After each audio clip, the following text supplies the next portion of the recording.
Hey everyone, and welcome. Tonight, we're journeying deep into the humid, buzzing heart of ancient Mesoamerica, long before your ancestors even dreamed of inventing the wheel. Imagine the thick, green canopy closing in above you, sunlight dappling through the leaves.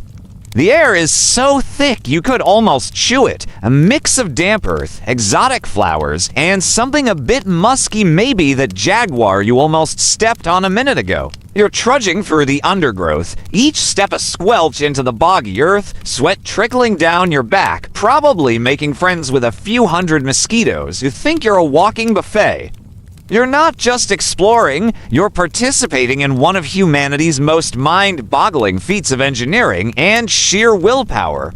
We're talking about how the Olmecs, a civilization flourishing thousands of years ago, managed to move colossal stone heads, some weighing over 40 tons across miles of dense, unforgiving jungle, all without the help of a single cart. So, before you get comfortable, take a moment to like the video and subscribe, but only if you genuinely enjoy what I do here.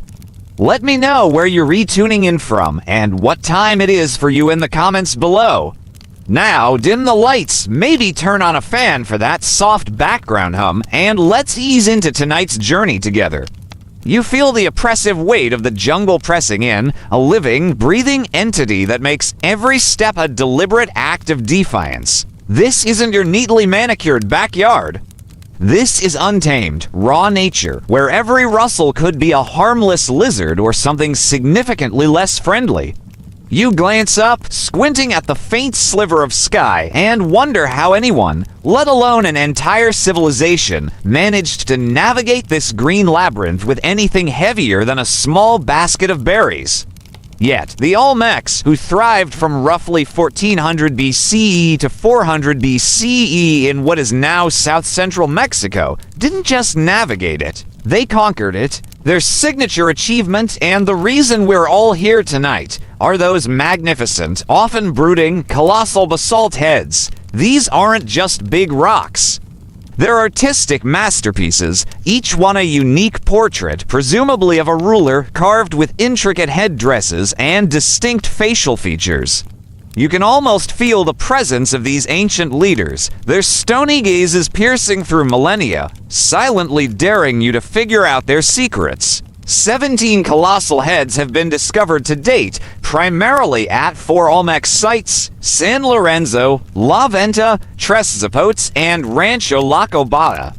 Each one is a testament to incredible skill and a bewildering amount of coordinated labor. Imagine trying to explain to someone from, say, medieval Europe that a culture was moving these titanic sculptures around without so much as a donkey cart. They'd probably think you'd had too much mead. The sheer scale is difficult to grasp until you're virtually standing in the shadow of one, feeling utterly dwarfed. You can almost hear the grunts and shouts of hundreds, if not thousands, of workers battling not just the stone, but the relentless jungle itself. Now, for a quirky tidbit, some of these heads, despite their immense size, appear to have been deliberately defaced or buried shortly after their creation. We're not talking about accidental damage.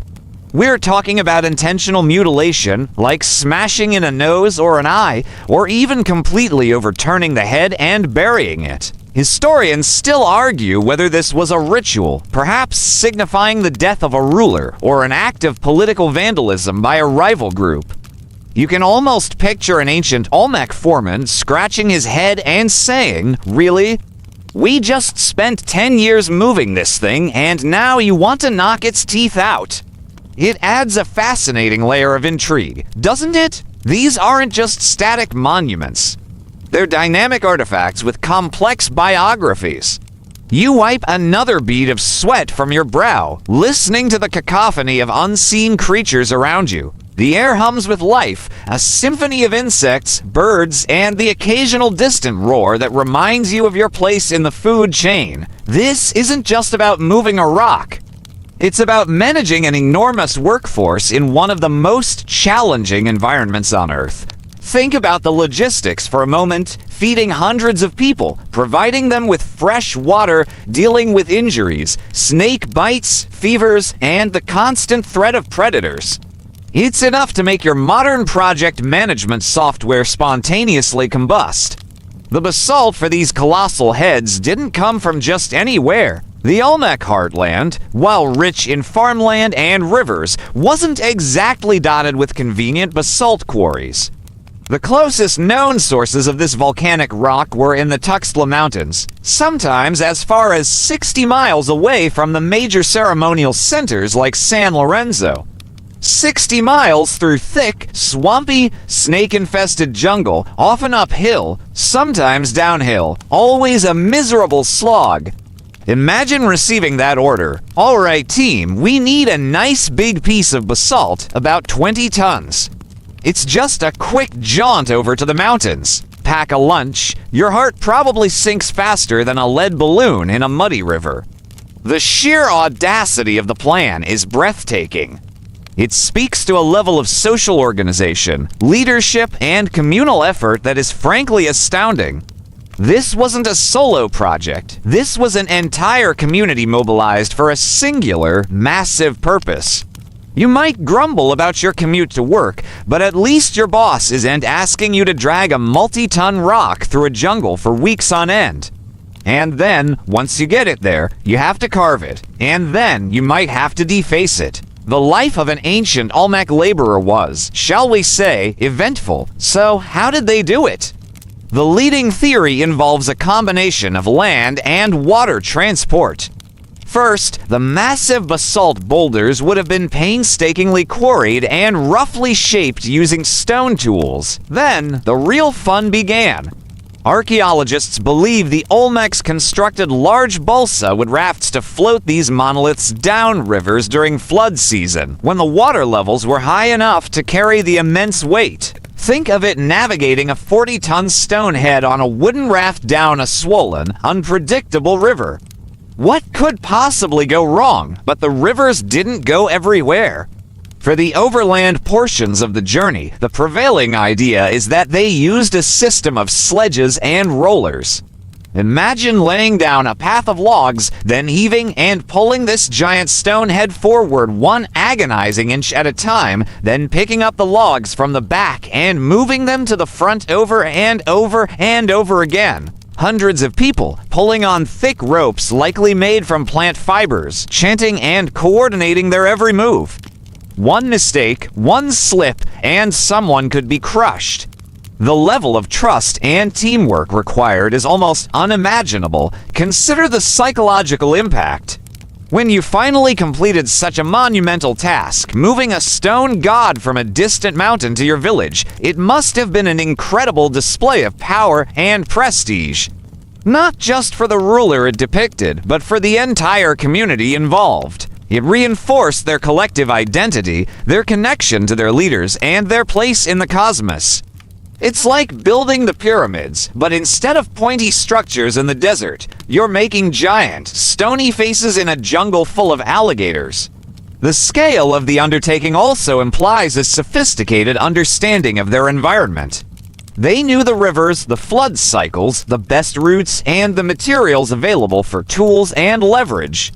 They were intimately connected to the land in a way that most of us, glued to our screens, can barely comprehend. The Olmecs were jungle whisperers, coaxing its secrets out and bending its formidable will to their own.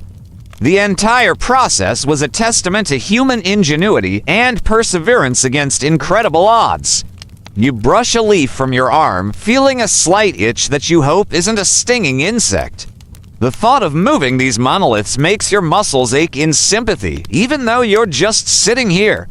It requires a mental fortitude that's hard to imagine in our era of instant gratification. This wasn't a quick fix. This was a multi-year, multi-generational project that demanded sustained effort and unwavering dedication. It wasn't just physical labor, it was an investment of an entire society's resources and identity. These silent, stoic faces that stare out from the past aren't just art. They are the receipts for an almost unbelievable amount of human effort. They are monuments to a people who looked at an impossible task in an impossible environment and said, "We can do that." And they did. They remind us that with enough willpower, cooperation, and sheer stubbornness, humanity can move mountains, or at least very, very large pieces of them. Thank you so much for joining me on this journey tonight. We've hacked our way through the dense jungle, battling mosquitoes and the oppressive humidity. Now, we've finally reached the source, the birthplace of the stone giants, the Tuxtla Mountains. Standing here at the edge of a massive basalt outcrop, you can almost feel the ancient energy in the air. It's cooler with a faint, sharp scent of sulfur, a ghost of the volcanic fury that created this place. This isn't just any rock. This is the good stuff. Dense, dark, and perfect for carving monuments that will last for millennia. But right now, it's just a colossal, unyielding wall of stone and your job. To break off a 40-ton chunk, no pressure.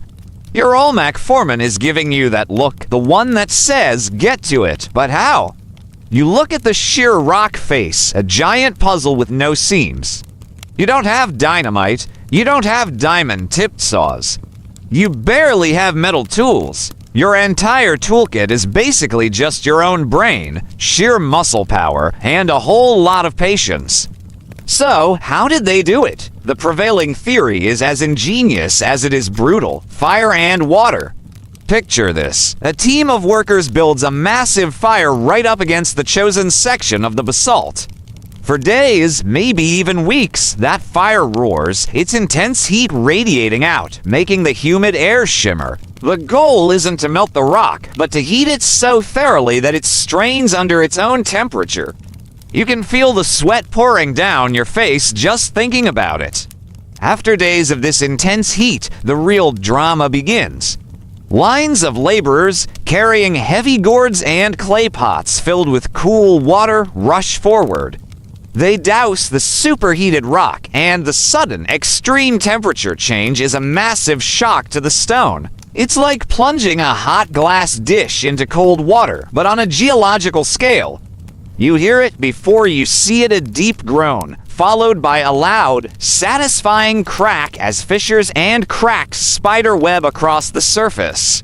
This isn't a one-and-done deal. It's a slow, painstaking cycle.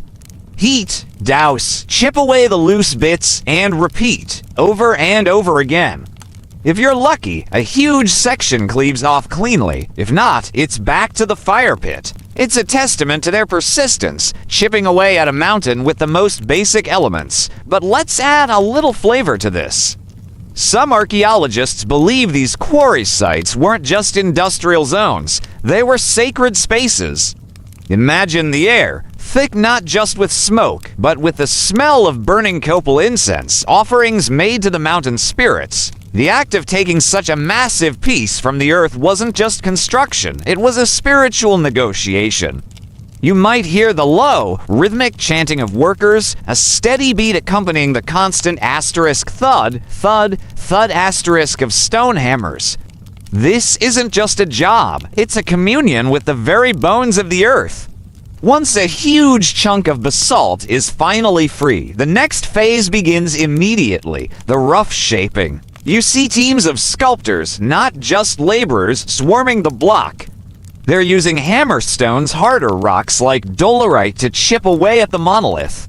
The air fills with a constant, rhythmic asterisk clack dash clack asterisk of stone on stone, the percussion section of this jungle symphony. These aren't delicate chisels. These are blunt instruments requiring immense force and incredible precision. A misplaced blow could ruin months of work. The goal here is simple: lighten the load. Every pound they can shave off at the quarry is a pound they do and have to haul through miles of jungle and swamp. It's like a very, very slow-motion weight loss program for a giant rock. Historians still debate how much detail work was done at the quarry. Did they start carving the face and helmet right here, or did they wait until it reached its final destination? It would make sense to reduce the weight as much as possible. But what if you made a mistake? What if the stone had a hidden flaw? It's a puzzle wrapped in a mystery, shrouded in the jungle canopy. The sheer scale of this operation is staggering. We're talking about hundreds of people, all working in concert. You have the fire tenders, a specialized crew keeping the flames roaring day and night. You have the water carriers, a seemingly endless chain of people hauling water up the mountainside.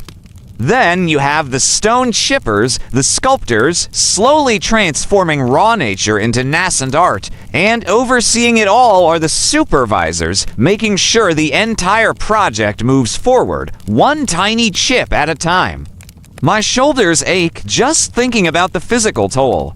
This wasn't just physically demanding, it was mentally exhausting. The endless repetition, the blistering heat, the constant danger of falling rock or a slip of the hammer. It's a stunning display of the Olmec social structure and their ability to command such immense, dedicated labor. What drove them?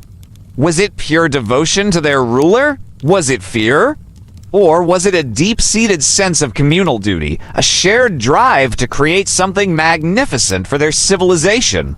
You try to put yourself in their calloused, bare feet. As the rough form of a head begins to emerge from the block, you can see the glimmer of what it will become. The iconic flat nose, the powerful lips, the helmet-like headdress that defines Olmec art. But even in this rough state, the size is just overwhelming. You try to imagine wrestling this half-formed giant out of the quarry and onto the jungle floor. It's not a simple case of rolling it downhill. You'd need levers, thick fiber ropes, and the coordinated strength of hundreds of people, all fueled by pure, stubborn determination. And remember that crocodile dung sunscreen we talked about? You'd need it even more here, working next to those roaring fires. But jokes aside, the logistics of keeping this workforce supplied were a monumental challenge in themselves. Food, water, shelter, tools, and replacement tools, everything had to be hauled in, probably on the backs of human porters, through those same difficult jungle trails. Modern supply chain managers would have a complete meltdown, yet the Olmecs did it. Not just once, but at least 17 times for the heads we know about, and likely many more that are still lost to time. The quarrying process for a single head could have taken months, maybe even years. This wasn't a weekend project. It was a long-term act of faith, a commitment to a vision. You can just imagine the triumphant cheer echoing through the mountains when a massive block finally broke free, a hard-won victory in the war against gravity and inertia. But for all that work, the stone is still here, in the mountains. Now that a rough form has been liberated from its rocky prison, the real adventure is about to begin, getting this monolithic masterpiece out of the quarry, through the jungle, and to the heart of the Olmec ceremonial centers. The journey has only just begun. Thanks for watching. If you're fascinated by how ancient civilizations accomplish these impossible tasks, make sure to subscribe. And hit that notification bell because you won't want to miss where this story goes next. See you in the next video. Alright, you've done the impossible. You've survived the quarry, the relentless heat and cold fracturing, and the brutal rough shaping of the colossal head. But now you stand before this gargantuan, vaguely head-shaped boulder, still weighing dozens of tons, and the next challenge hits you like a wave of rainforest humidity. How do you even get this thing off the ground? You look around. There are no cranes, no forklifts. Not even a simple wheel and axle. It's just you, your fellow Olmec laborers, a whole lot of jungle, and an awful lot of rock. This is where the true genius, or maybe the true madness, of Olmec engineering really begins to shine.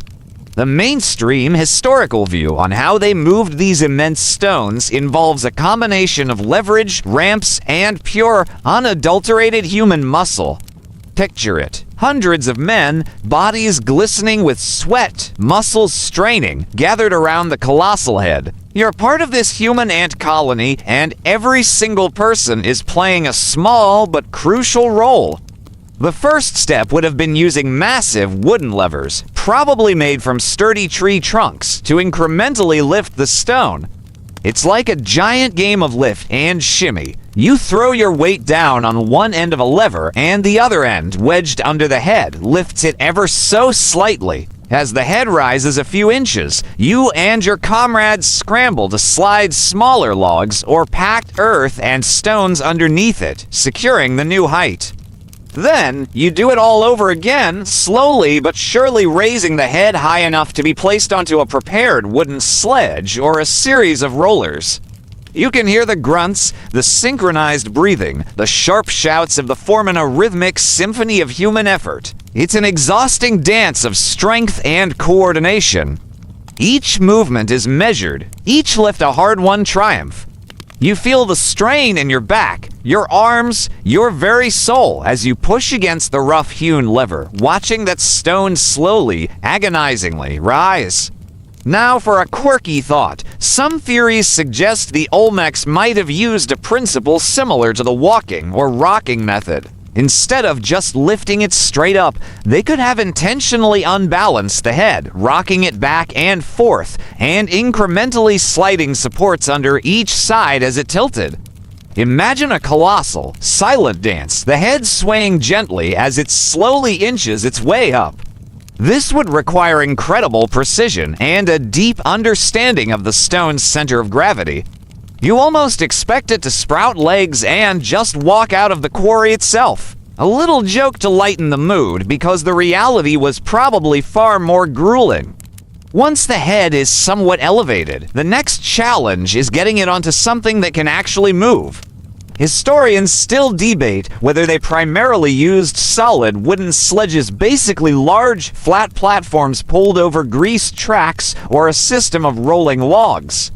Both methods have their supporters, and it is entirely possible they used a mix of strategies depending on the terrain and the specific head. If it was a sledge, imagine thick ropes, woven from sturdy plant fibers, tied to the front.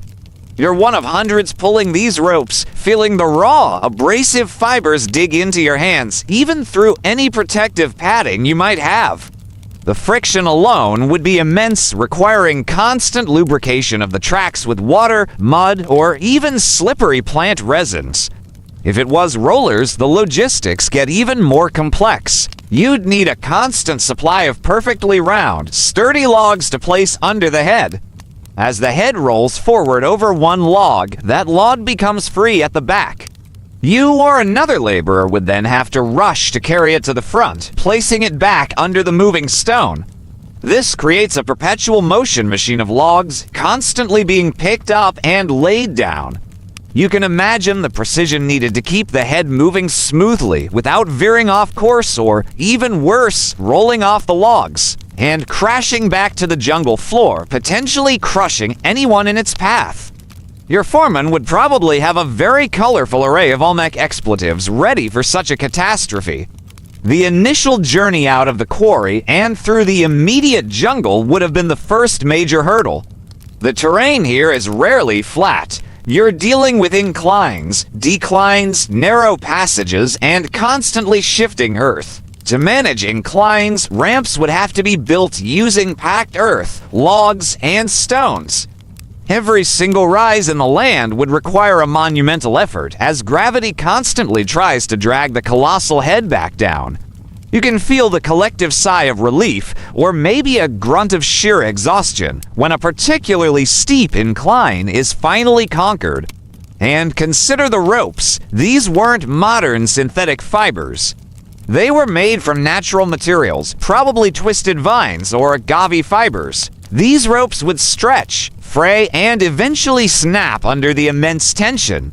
You'd hear that sharp crack as a rope gives way, sending a jolt of panic through the entire workforce. Immediately, a team would rush in to splice the broken ends or replace the rope, all while others struggled to hold the stone steady. This was a constant battle against material fatigue and the raw forces of physics. It wasn't just about strength, it was about anticipating failure and having contingency plans. The sheer logistical nightmare of managing all this is hard to fathom. Think about the tools for leverage, the constant supply of new logs for rollers, the ropes, the water, and most importantly, the people. You're feeding an army of laborers in a remote location, far from any established village. Food, water, and even basic medical supplies, likely herbal remedies for cuts, scrapes, or more serious injuries, would have to be transported along the very same arduous paths. It's a miracle they managed to do it even once, let alone 17 times for the known heads. As you push and pull, your muscles screaming in protest, you realize that this wasn't just a physical feat, it was a feat of social cohesion. The Olmec civilization had a hierarchical structure with rulers, priests, and then the common people who formed the backbone of these massive projects. The ability to organize and motivate such a large workforce for such a prolonged and difficult task speaks volumes about the power of their leadership and the belief system that underpinned their society. These heads weren't just pretty sculptures. They were tangible symbols of their ruler's authority and the community's collective might.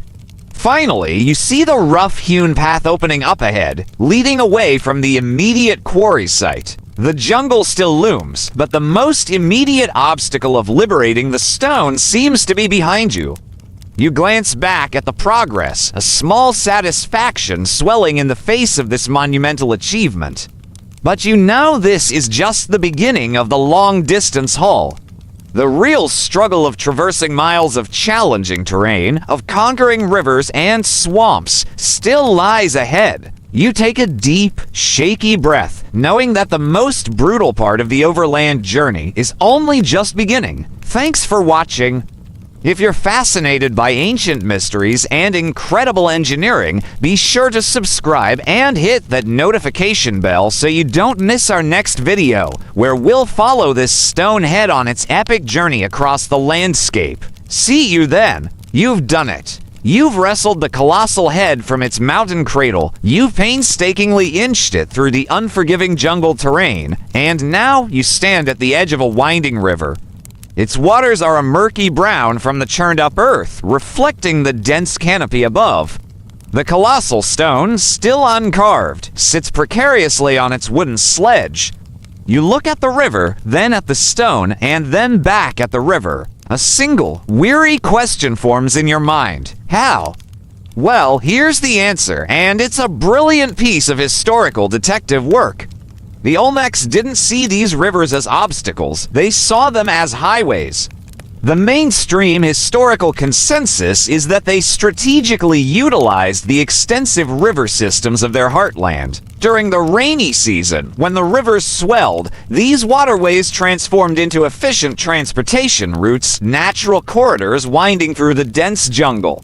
Imagine the scene. Your team carefully maneuvers the massive head-down and earthen ramp, reinforced with logs, towards the riverbank. The air is thick with tension. This descent requires incredible control to prevent the multi-ton stone from careening into the water or getting stuck in the mud. Ropes are your lifelines, not just for pulling, but for braking. Teams of men are braced against trees, slowly, carefully, easing the immense weight downwards. Once at the water's edge, the real challenge begins, loading the head onto an enormous raft. And we're not talking about some weekend fishing raft. Picture a colossal vessel, painstakingly constructed from dozens of large, buoyant logs, all lashed together with strong vines and ropes. These were purpose-built barges, designed to bear the weight of a monolith. You can almost hear the creak of the wood, the slap of water against the logs, as the head is levied onto the raft. The whole thing sinks low in the waterline rising precariously close to the top, but the inherent buoyancy of the timber holds it afloat. It's a delicate balancing act, a display of immense knowledge of materials and hydrodynamics long before those words even existed. And here as a quirky little tidbit, some archaeologists suggest the Olmecs might have been even more clever than that. They might have strategically chosen quarry sites near rivers or even modified river courses to make transport easier. Can you picture it? Ancient Olmec civil engineers surveying the land, planning the optimal path years in advance, perhaps digging temporary canals to connect certain waterways, creating bespoke delivery routes for their stone giants. It adds another layer to their sophistication, transforming them from mere laborers into brilliant strategists. Now, the journey begins. Historians still debate the exact method. Were the rafts just guided by the current, with men in canoes acting as pilots? Or were they actively towed? The most likely answer is a combination of both. You can feel the strong river current tugging at the raft, pulling it downstream. But this isn't a gentle float trip. The rivers presented their own dangers: rapids, shallow sections, submerged logs, and sharp bends.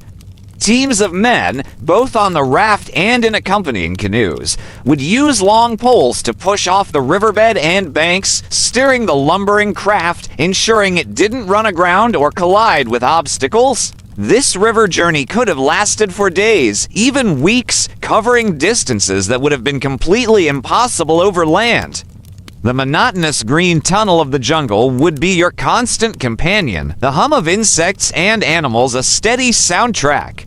But this would be punctuated by the rhythmic dipping of poles, the splash of water, and the occasional shout of a foreman. It's a journey that combines immense physical effort with moments of eerie stillness as the ancient world glides by. And let's not forget the elements: the relentless sun beating down, the sudden torrential downpours of the rainy season. And the wildlife, you'd have to be constantly vigilant. Imagine seeing crocodile eyes glinting in the murky water, silently observing your strange procession. The dangers were very, very real. Every mile covered was a testament to survival as much as it was to engineering. Finally, after what must have felt like an eternity, you reach your destination, a major Olmec ceremonial center like La Venta or San Lorenzo. The riverine portion of the journey is over, but the work is far from finished. Now, you have to get the head off the raft and back onto solid ground. This means another monumental effort: building ramps, maybe even temporary jetties, and using levers and ropes to drag the immense stone out of the water and onto the landing site. It's the entire launch process, but in reverse and just as dangerous. From there, the final overland haul begins. This could still be several miles. You're back to clearing new pathways through the jungle, leveling the ground, and resorting to the familiar grind of sledges and rollers. It's back to the grunting and pushing, the slow, agonizing inching forward. But this time is different. You're closer to home, closer to the final resting place of this stony giant. The psychological boost of nearing the end must have been immense. The sheer level of coordination required for this entire process is staggering. It speaks volumes about the Olmecs' organizational prowess. They managed to feed and house hundreds, if not thousands, of laborers over long periods. They possessed specialized knowledge of engineering, hydrology, and logistics. This wasn't just about brute strength, it was about an intelligence of monumental scale. You can almost hear the complex chain of command, the constant communication between teams, all ensuring that the stone continued its relentless, slow progress. You wipe the sweat from your eyes and watch as the massive raft slowly approaches the bank, the colossal head a silent passenger. The final phase, the carving and erecting of this magnificent monument, still awaits. But for now, you can claim a small victory: the successful navigation of the watery highway.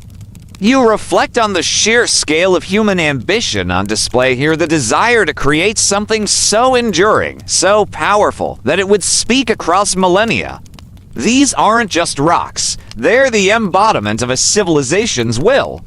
Thanks for joining us on this incredible journey back in time. If you found this as fascinating as I did, make sure to hit that like button and subscribe for more deep dives into ancient mysteries. See you next time. You've done it. You've brought the colossal stone from its volcanic birthplace, wrestled it through jungles, and navigated treacherous rivers.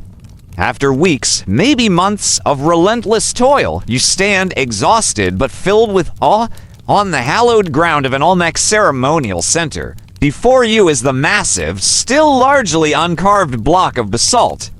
It's a silent, imposing presence waiting for its transformation. This is where the real magic begins. The final, intricate carving of the colossal heads happened right here, at their final resting places. Imagine the master artists of their time converging on this site. They wouldn't be using brute force anymore.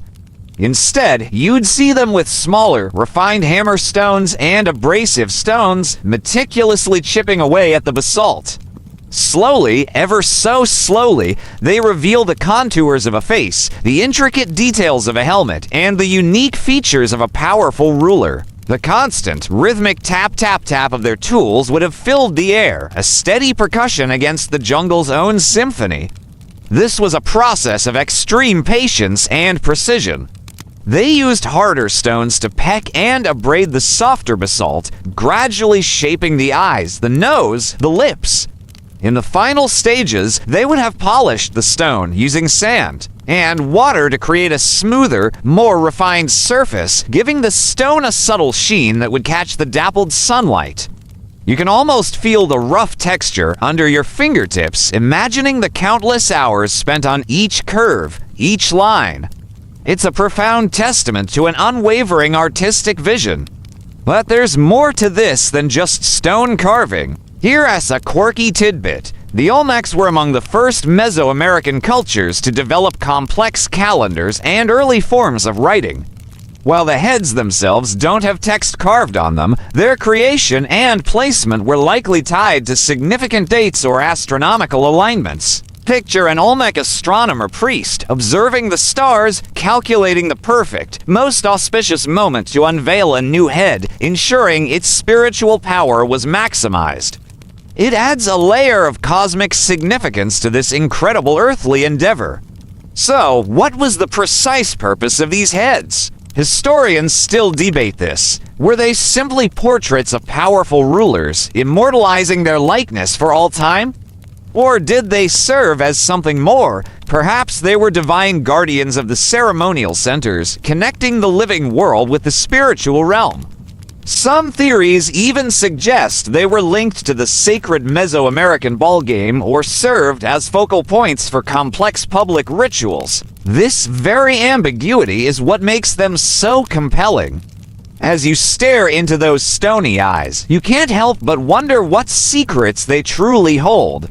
Once the carving was complete, the final, monumental act of erection would take place. This was no simple task. Some heads were placed on raised platforms or integrated into specific architectural layouts. Imagine the scene. The ground is perfectly leveled, great earthen ramps are constructed, and then comes the delicate balancing act of standing the head upright. Using a complex system of levers, thick ropes, and the immense collective effort of the community, the head is carefully maneuvered into place. The moment it stands vertical, stable, ready to gaze out over its domain for centuries, must have been a cause for a massive celebration, the culmination of years of labor. Of course, the logistical challenges didn't end there. These ceremonial centers were bustling hubs of activity. The workforce had to be maintained, the sculptors supplied, and the finished monument guarded. Imagine the constant flow of people coming to marvel at its grandeur, with the ruler's authority being solidified through its silent, powerful presence. Yet, the story of many of these heads doesn't end with a peaceful reign. As we've discussed, several show signs of being intentionally damaged or buried. This could signify political upheaval, the overthrow of a ruler, or even a ritualistic killing of the monument as part of a succession ceremony. Try to picture that scene, a coordinated effort to topple a colossal head, to smash its features, to symbolically erase its power. It is a dramatic reminder that even the most enduring monuments are subject to the tides of human history. Ultimately, around 400 BCE, the Olmec civilization itself began to decline. The reasons are still debated by scholars. Was it environmental change? Overpopulation? Internal conflict? We don't know for sure. But the people who moved mountains and carved faces into stone eventually faded, leaving these silent sentinels as their most enduring legacy. They stand as powerful testaments to a vanished culture, their secrets still inviting future generations to ponder their meaning. As you gaze at one of these magnificent heads, its features now fully defined, its stony gaze fixed on a distant horizon, you feel a profound connection. You've walked in their footsteps, endured their hardships, and witnessed their triumphs. You've experienced, in a small way, the sheer scale of their ambition and the incredible ingenuity that allowed them to achieve what should have been impossible.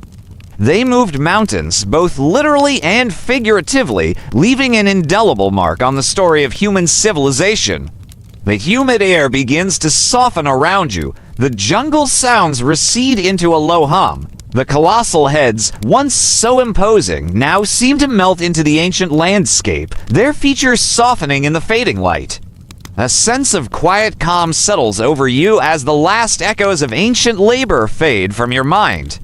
The immense weight of their challenge, the sheer will of the Olmecs, now feels like a distant memory, a story whispered on the breeze. For now, the journey is complete, and the mysteries remain, softly beckoning from the mists of time. Thanks for joining us on this incredible journey back in time. If you were as fascinated by the Olmecs as we are, make sure to like this video, subscribe to the channel, and hit that notification bell so you don't miss our next adventure into the past.